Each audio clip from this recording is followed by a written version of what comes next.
So what we've talked about so far, actually we understand that the Hawaiian Islands were taken unlawfully, and that we stand on international law to restore our nation, and that this is the message that we have been sending out to the world, as well as to our own people, that Hawaii has the right and has almost an obligation to our forefathers to maintain and to restore our nation. And so this is what we're setting out to do. Now, what we discussed a little bit earlier also about the style of how we do this, how are we going to impact the world? Well, we impact the world by the style of how we approach this problem. And of course, the problem has been, or the method has been actually laid out by our Queen, which is basically peaceful, lawful methods, and to trust in doing things right. And if we do things right, that it will eventually come about. So, in taking this as well, in the last 40 years since the movement has really begun to self-realize, it's almost as if, the artificial intelligence, when it comes to a point where it's self-realized. 1970s was when we suddenly awoke and said, wait a minute, who are we? And we started to discover that. But we also started to discover that we do have a particular way as a people of relating to one another and relating to others. And that way is really our secret weapon. And that is what we have to utilize. Now, we are pursuing areas of education in the international arena, and we're also pursuing international law. So those are pretty much a given that we have established from a political standpoint that Hawaii is still a sovereign nation in continuity. From a legal standpoint, we still are a nation in continuity. There are some legal challenges that will probably help to establish that from a legal standpoint. But it really boils down to still, how do we think of ourselves as a nation? And this particular awareness is growing more and more exponentially.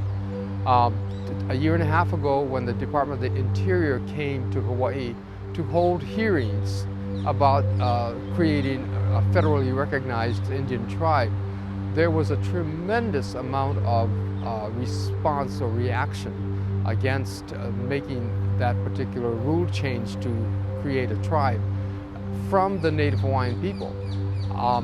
And this reaction, or this voicing of opposition, told us that we have come a long way in understanding who we are. Not just the fact that we are still a sovereign nation, but that we really want that nation back, and that the only remedy that we will be satisfied with is to receive that nation back. So we do have the legal means, or the legal arguments on our side. We have the political arguments on our side. We have the will of the people on our side. Now, how do we then create from that a movement that will shake this loose?